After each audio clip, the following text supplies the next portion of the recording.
जय श्री कृष्णा, जय श्री राम, हर हर महादेव, जय माता दी। तो आशा करती हूँ कि आप सभी अच्छे होंगे फ्रेंड्स, और स्वस्थ होंगे, मस्त होंगे, अपने अपने कामों में व्यस्त होंगे। और मैं भी अपने काम में व्यस्त थी। अभी मैं अपने काम में लगी हुई थी, नाश्ता पानी मैंने बना लिया और अभी मैंने सोचा कि एक व्लॉग बनाते हैं। तो आप लोग सोच रहे होंगे कि ये मैंने क्या लगाया। अभी मैं लाइव गई थी थोड़ी देर पहले, तब भी लोग कह रहे थे कि ये क्या चीज़ है। तो ये जो है, मैंने बोला लाइव में कि आप लोग कमेंट करके पूछिए तो मैं बताऊंगी कि है क्या। दरअसल फ्रेंड्स क्या है कि मेरे सर में यहाँ पे छोटा सा इत्तू सा फोड़ा निकल गया। लेकिन आप लोग जानते हैं सर में कोई कहीं भी सर में हल्का सा भी छोटा सा दाना निकल जाता है तो पूरा सर तन लेता है। पूरा मतलब मेरा पूरा फोरहेड जो है वो दर्द हो रहा है। यहाँ यहाँ आसपास के एरिया में भी दर्द हो रहा है एक छोटे से दाने की वजह से।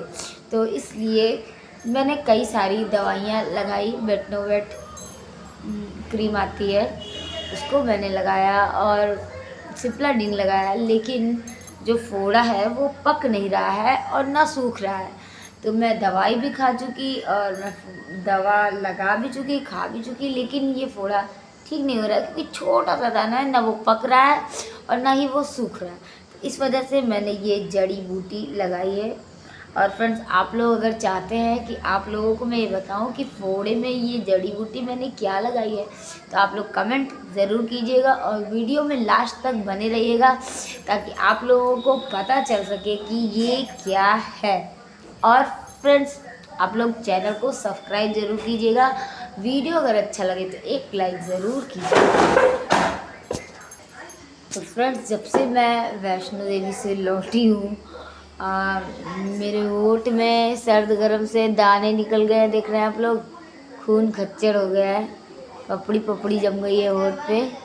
और कुछ मैं लिपस्टिक वगैरह नहीं लगा पा रही हूँ और बड़ी मुश्किल से ही मैं 2-4 वीडियोस बना रही हूँ क्योंकि दिक्कत हो रही है बहुत ज़्यादा फ्रेंड्स। और ये फोड़ा तो आप लोग देख ही रहे हैं, पूरा मतलब सर तन लिया है पूरा। ये जो इतना पोर्शन है पूरा ये दर्द हो रहा है, पूरा फोरहेड मेरा, और इसी फोड़े की वजह से। और आप लोगों को मैं ये हटा के अगर दिखाऊंगी ना, तो छोटा सा दाना है लेकिन ना वो पक रहा है और ना ही वो फूट रहा है। मतलब ना ही वो पक रहा है ना ही वो सूख रहा है। अगर पक के बह जाए तो ठीक रहे। तो इसीलिए मैंने ये लगाया है। ये आप लोग सोच रहे होंगे कि मैंने क्या लगाया है, तो मैं बताती हूँ आप लोगों को। बचपन में मेरी मम्मी जब मुझे बहुत फोड़े निकलते थे, बचपन में मेरे बहुत फोड़े निकलते थे, अब कम हो गया, अब कभी कदार निकलता है साल भर में एक आध बार। इस बार गर्मी कुछ ज़्यादा ही पड़ रही है, इस वजह से मुझे फोड़ा निकल गया। 2-3 फोड़ा मुझे निकल चुका, अभी ये चौथा है और छोटे छोटे ही निकलना है। लेकिन फोड़ा ये जो है ये चौथा फोड़ा। एक फोड़ा तो बहुत बड़ा निकला था और मैं बता नहीं सकती कहाँ निकला। और ये जो फोड़ा है ये बहुत मतलब दिक्कत कर रहा है क्योंकि एकदम फोरहेड पे है। और कोई भी दिक्कत परेशानी रहती है तो हम फोरहेड को ही ऐसे माथे को ही पकड़ते हैं, और माथे पे ही फोड़ा निकला है तो सोचिए आप लोग कितना दिक्कत हो रहा होगा। ये पूरा फोरहेड तना हुआ है और इतना ज़्यादा दिक्कत कर रहा है। और होठ अलग देख रहे हैं आप लोग, फट गया एकदम। देखिए ये देखिए, ये देखिए यहाँ पे अभी तो थोड़ा सूख रहा है। बहुत बोरोप्लस मैंने लगाया, अभी इधर भी फटा है, इधर भी फट गया है, इधर भी। तो कोई जो ना जानता रहे वो देखे तो उसको लगेगा कि किसी ने मार वार दिया मुझे तबीयत से, मतलब कायदे से मार दिया, लेकिन ऐसा नहीं है फ्रेंड्स। ये सर्द गर्म की वजह से, क्योंकि मैं जम्मू कटरा गई थी, वहाँ का मौसम जो था ठंडा था, वहाँ पे अच्छा खासा मौसम था। अर्धकुमारी में भवन में ठंड थी, हल्की हल्की ठंड थी वहाँ पे। लेकिन यहाँ पे उसका उल्टा है, यहाँ पे बहुत गर्मी है। तो वहाँ से यहाँ आने के बाद मुझे जलवायु परिवर्तन हुआ, इस वजह से सर्द गर्म हो गया। इस वजह से मेरे होठ में ढेर सारे जो है दाना दाना हो गया और पपड़ी पपड़ी जम गई और फोड़ा भी हो रहा है। फोड़ा तो जाने के पहले भी एक बार फोड़ा मुझे हो चुका था, 2-3 फोड़े निकले थे इकट्ठे। वो ठीक हो गए थे। लेकिन जब मैं फिर लौट के आई तो फिर एक फोड़ा निकल गया। मेरी बिटिया को भी 2 फोड़े निकले हैं, क्योंकि यहाँ पे फ्रेंड्स सुल्तानपुर में बहुत ज़्यादा गर्मी पड़ रही है। ऐसा नहीं है कि हम लोग नहाते धोते नहीं हैं, रोज़ रोज़ मैं नहाती धोती हूँ, पूजा पाठ भी करती हूँ। अभी आप लोग देख रहे होंगे, यहाँ देखिए चंदन का दाग लगा हुआ है अभी लाल लाल, क्योंकि मैंने सुबह सुबह भी पूजा की है। तो हम लोग नहाते धोते पूजा पाठ करते हैं, हर चीज़ करते हैं। लेकिन अभी समस्या क्या है कि फोड़ा फुंसी जब गर्मी ज़्यादा होती है, और दूसरी बात, जो गर्मी शरीर के अंदर हो रही है वो कहीं ना कहीं से तो निकलेगी। कहीं किसी को दाने हो रहे हैं, तो किसी को मुहासे हो रहे हैं, किसी को अंधोरी हो रही है, मतलब घमोरी। बहुत लोगों को घमोरी हो जाती है। मेरे छोटा वाला जो बेटा है उसको घमोरी बहुत हो रही है। बड़ी वाली बिटिया को 2 फोड़े निकल चुके हैं। छोटी वाली बिटिया को एक छोटा सा दाना वाला फोड़िया निकली है। जैसे मेरे यहाँ निकली है, ऐसे उसको भी छोटी सी निकली है।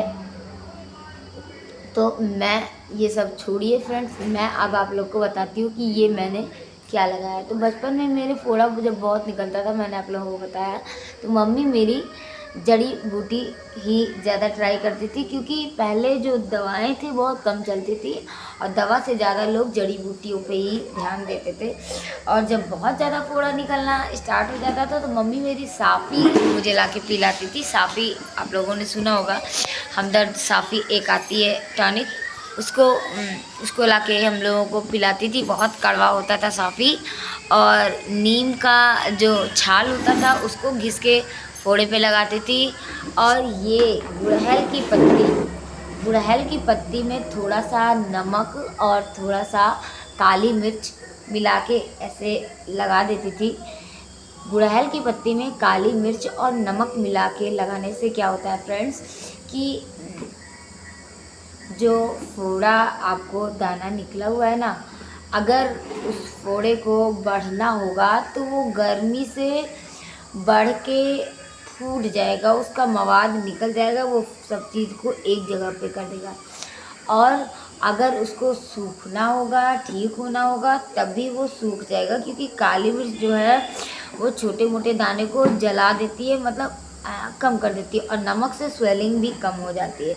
तो ये नमक, काली मिर्च और गुड़हल की पत्ती जो है मैंने पीस के लगाया है। अपनी बिटिया को भी लगाया। उसका एक फोड़ा हल्का हल्का पका हुआ था, मैंने उसको लगा दिया। रात भर उसने लगाया और सुबह तक पक के फोड़ा बह गया अपने आप। फोड़ने की ज़रूरत नहीं पड़ी, क्योंकि फोड़ा फोड़ने पे दर्द होता है फ्रेंड्स, आप लोग भी जानते हैं। तो ये चीज़ लगाने से फोड़ा आपको फोड़ने की ज़रूरत नहीं पड़ेगी, अपने आप फोड़ा फूट जाएगा और ठीक हो जाएगा, आपको दिक्कत नहीं होगी।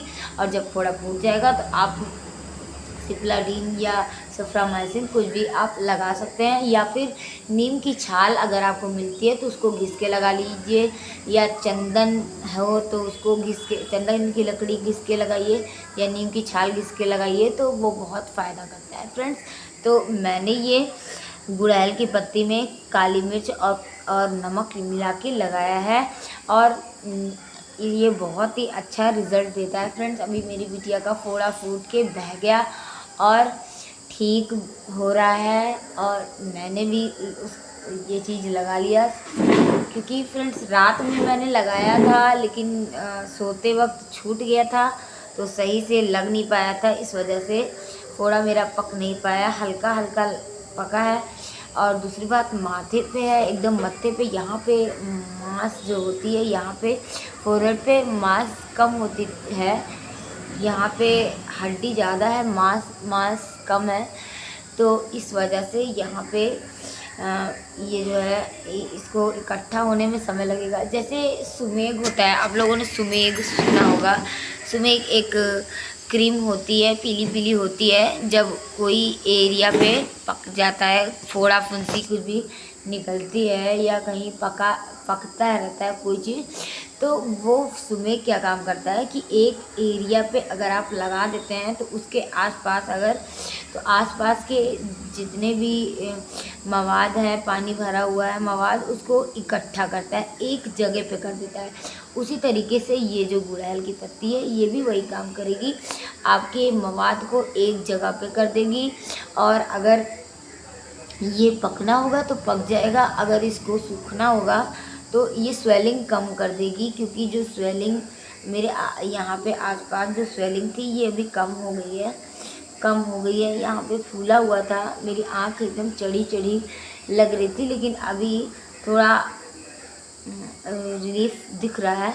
तो ये कल तक ठीक हो, कल तक परसों तक एकदम ठीक हो जाएगा फोड़ा, और आप लोगों को मैं दिखाऊंगी। अभी मैंने लाइव गई थी तो लोगों ने देखा, तो मैंने बोला कि जिसको भी अगर ये चाहिए कि वो उनको मैं बताऊं कि ये मैंने क्या लगाया है, तो आप लोग कमेंट कीजिए। तो फ्रेंड्स, आप लोग कमेंट करके ज़रूर बताइएगा कि कौन कौन ये नुस्खा आजमा चुका है, और जिस किसी ने भी नहीं आजमाया है तो ज़रूर आजमाइएगा, फोड़ा फुंसी निकले तो। क्योंकि ये गुड़हल की पत्ती बहुत काम की चीज़ है। गुड़हल की पत्ती में थोड़ा सा नमक, काली मिर्च डालिए। अगर काली मिर्च नहीं है तो कोई बात नहीं, सिर्फ थोड़ा सा नमक डाल के गुड़हल की पत्ती को महीन पीस लीजिए, क्योंकि खड़ी खड़ी रहेगी तो काम नहीं करेगा। क्योंकि जब जो गुड़हल की पत्ती होती है ना फ्रेंड्स, उसमें थोड़ा सा गीला गीला होता है, तो जब पीसने के बाद वो गीला गीला हो जाता है तो वही काम करता है। तो फ्रेंड्स, अभी मेरा वीडियो थोड़ा लंबा हो रहा है, तो आप सभी से मैं बोलूँगी जय श्री कृष्णा, जय श्री राधे, जय श्री राम। मिलते हैं नेक्स्ट वीडियो में, till then take care, bye bye.